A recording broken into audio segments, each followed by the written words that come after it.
디지털투데이 데일리 픽입니다. 100만원대를 유지하고 있는 5G 스마트폰 가격이 떨어질 수 있을까요? 조선일보 보도인데요. 중국 화웨이 예창민 부총재가 최근 상하이에서 열린 차이나 유니콘 파트너스 컨퍼런스에서 중저가 5G 스마트폰 전쟁을 예고하면서 16만원대의 가격을 제시했습니다. 100만원대인 5G 스마트폰 경쟁 전선이 50만원대 안팎의 중저가 라인으로 확대되고 있는데요. 중저가 스마트폰 시장의 절대 강자인 중국 회사뿐만 아니라 삼성전자, LG전자도 저렴한 5G 스마트 시장에 뛰어들면서 5G 스마트 보급은 한층 가속화될 전망입니다. 삼성전자는 지난달 베트남에서 출시한 갤럭시 A15과 A17 모델을 2분기 중에 5G 모델로 국내에 출시할 것으로 알려졌습니다. 특히 후면 4개의 카메라가 달린 갤럭시 A15은 베트남 출시 가격인 약 41만원과 비슷한 40만원대에 책정될 거라고 하네요. 지난해 5G 스마트폰을 내놓지 않은 LG전자도 오는 2월 V6, 싱크 등 플래그십 모델을 공개한 후 하반기까지 5G 중저가 스마트폰을 내놓을 것으로 알려졌습니다. 삼성전자와 5G 스마트 시장의 1위를 다투고 있는 화웨이도 지난해 12월 60만원대의 5G 스마트폰 노바6를 내놓으며 중저가폰 전쟁의 포문을 열었습니다. 중국 샤오미도 올해 10개 이상의 5G 스마트폰을 내놓으며 시장 공략에 나섰는데요. 우선 내달 11일 퀄컴의 최신 어플리케이션 프로세서 스냅드래곤 865 1억 800만 화소 카메라 렌즈를 탑재한 Mi10을 공개한다고 합니다. 최신형 5G 모델이지만 60만원이 되지 않는 가격이 강점인데 국내 출시 여부는 미정이라고 하네요. 카카오가 한국 대신 베트남에서 차량 공유 서비스를 시작했습니다. 서울경제는 카카오 모빌리티가 한국이 아닌 베트남에서 렌터카 기반의 승차 공유 사업을 시작했다고 보도했습니다. 타다 금지법 등 규제가 더욱 거세지는 국내 시장에서 벗어나 한국 관광객이 많고 사업에 제약이 없는 베트남을 승차 공유 사업의 실험 장소로 선택했다는 해석인데요. 카카오 모빌리티는 지난 15일부터 베트남 다낭과 호이안에서 공항 픽업 예약 서비스를 개시했습니다. 다낭국제공항에서 다낭 및 호이안 시내까지 이동 가능한 픽업 차량을 예약하는 서비스로 렌터카와 직접 고용한 운전기사가 제공됩니다. 최대 6개월 전 한국에서 예약하면 최대 9인이 탑승 가능한 승합차를 이용할 수 있고 카카오페이 결제 시스템과도 연동돼 베트남 여행객들의 서비스 편의성을 높였습니다. 카카오 모빌리티의 이번 베트남 진출은 각종 규제로 꽉 막힌 한국이 아닌 해외에서 렌터카 기반 승차 공유 사업의 가능성을 타진하기 위한 것으로 풀이됩니다. 국내에서는 일명 타다 금지법으로 불리는 여객 자동차 운수사업법 개정안이 논의되는 등 렌터카를 활용한 승차 공유 서비스를 사실상 금지해야 한다는 목소리가 커지고 있기 때문이죠. 이런 분위기 탓에 지난해 초 카풀 서비스 출시 계획을 접은 카카오 모빌리티는 국내에서 택시 기반 사업에만 집중하고 있습니다. 수백억 원을 들여 진화택시, 중일산업 등 서울 지역 법인 택시 회사를 인수해 택시 면허를 확보한 바 있지만 인공지능 등 기술 적용이 상대적으로 더딘 기존 택시 업계의 한계로 대형 택시 카카오티 벤티 등 신규 사업이 제대로 확대되지 못하고 있습니다. 카카오 모빌리티 관계자는 베타 테스트를 진행하며 베트남 현지에서 얼마나 서비스 수요가 있는지 파악할 것이라면서 베트남을 시작으로 모빌리티 사업을 전 세계로 확장할 계획이라고 말했습니다. 유전자가 조작된 돼지의 몸값이 한 마리에 2억 원이 달한다고 합니다. 아시아경제의 기사인데요.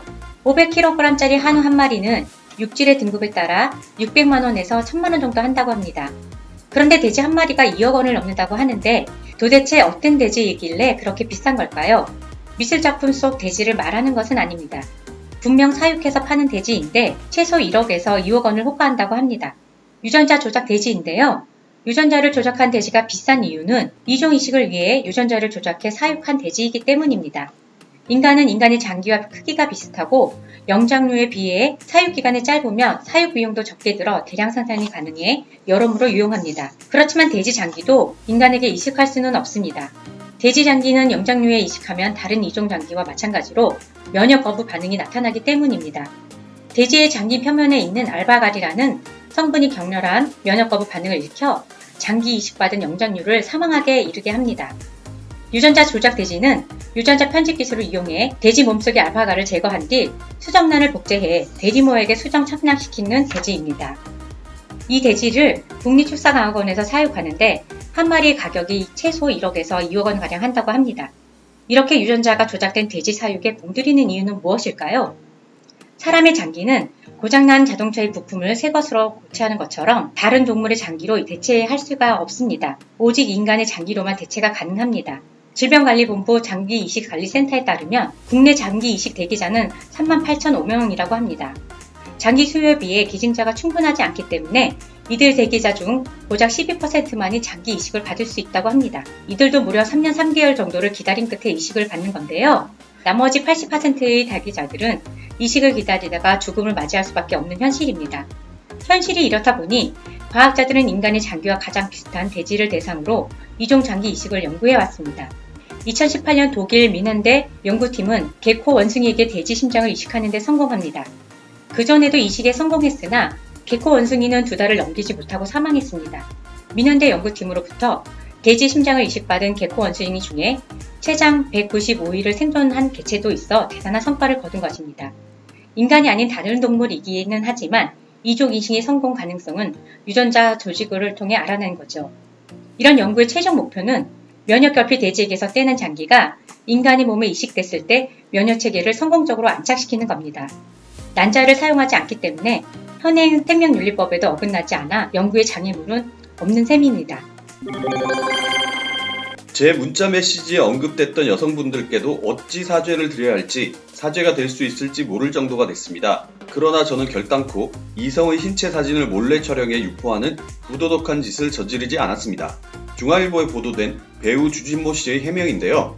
주진모 씨는 클라우드 계정이 해킹되면서 지인과 주고받은 문자 메시지가 공개돼 논란을 빚고 있죠.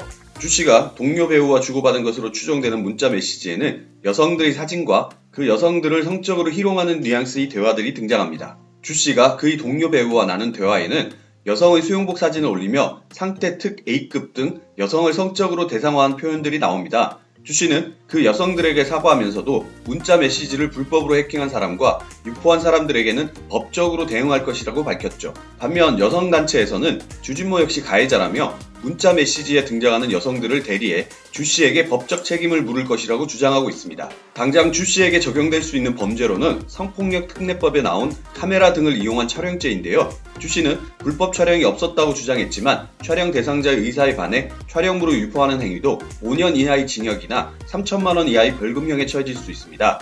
하지만 실제로 주 씨에게 해당 조항을 적용해 처벌할 수 있는지는 전문가들의 의견이 엇갈리는데요.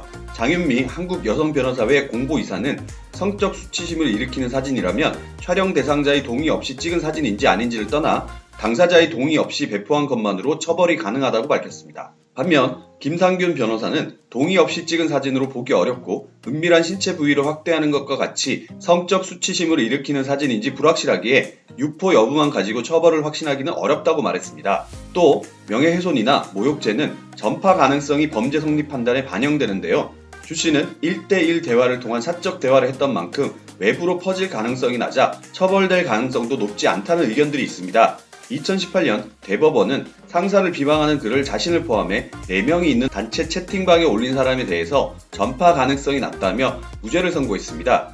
재판부는 해당 내용이 불특정 다수에게 전파될 가능성이 작은 상황에서 전파될 수 있다는 이유만으로 공연성을 인정하게 되면 상대방의 의사에 따라 범죄 성립 여부가 결정되고 표현의 자유가 지나치게 제한될 수 있다고 판단했었죠. 여기서 공연성은 많은 사람 앞에서 보일 수 있는 성질을 뜻하는데 이은의 변호사는 주진모는 친한 동료와 사적으로 나눈 대화를 했고 해킹을 당하지 않았으면 외부로 공개될 가능성이 없었다며 이 경우는 공연성이 있다고 보기 힘들다고 밝혔습니다. 디즈니가 지난해 인수한 20세기 폭스 사명에서 폭스를 떼기로 결정했다고 미국 주간지 버라이어티가 17일 보도했습니다. 보도에 따르면 디즈니는 지난해 인수를 마무리한 영화 제작 자회사 20세기 폭스의 사명을 20세기 스튜디오로 변경하기로 했네요. 또 다른 자회사 폭스 서치라이트 픽처스도 사명을 서치라이트 픽처스로 바꿀 것으로 전해졌습니다. 디즈니는 두 영화 스튜디오의 브랜드가 인수합병 전 모회사인 폭스 소속으로 오인될 우려에 이러한 결정을 내렸다고 버라이어티는 설명했습니다. 폭스는 미디어 재벌 루퍼트 머독 소유의 미디어 그룹인데요. 폭스뉴스 등 머독 소유 뉴스 채널의 극도로 보수적인 이미지도 영향을 미친 것으로 전해졌습니다. 폭스뉴스는 도널드 트럼프 미국 대통령이 우군으로 여기며 선호하는 뉴스 채널이죠. 디즈니는 다만 TV 제작사 20세기 폭스 텔레비전과 폭스 21 텔레비전 스튜디오에 대해서는 폭스 부분을 없앨지 변경할지 결정을 내리지 못했다고 버라이어티는 덧붙였습니다. 한편 작년 3월 디즈니는 약 81조 원 규모의 폭스 엔터테인먼트 사업 인수합병을 마무리했습니다.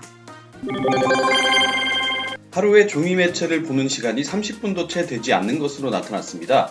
반면 TV, 컴퓨터, 무선전화 등 모니터를 보는 시간은 6시간에 육박했네요. 18일 한국정보통신연구원이 4,583가구 및 1,864명을 대상으로 조사해 발간한 2019년 한국 미디어 패널 조사 결과에 따르면 지난해 종이 매체 사용 시간은 하루 평균 29분이었습니다. TV 사용 시간이 3시간 2분으로 가장 많았고 그 다음으로 유선 및 무선 전화기 2시간, 컴퓨터 1시간 9분, 종이 매체 29분 순이었습니다.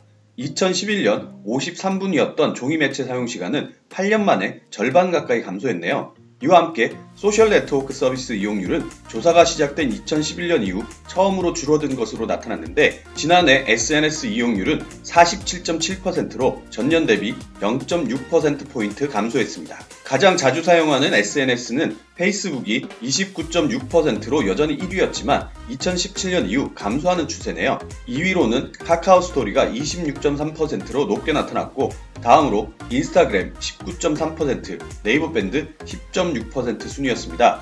인스타그램의 경우 2014년 출시된 이후 꾸준히 증가세를 이어가고 있습니다. 월평균 개인 휴대전화 통신비는 전년도 45,800원과 비슷한 45,000원으로 나타났는데요. 개인 휴대전화 통신비는 2011년 이후 증가세를 이어가다 2016년부터 소폭 감소하는 경향을 보이고 있습니다. 행복한 하루 디지털투데이였습니다.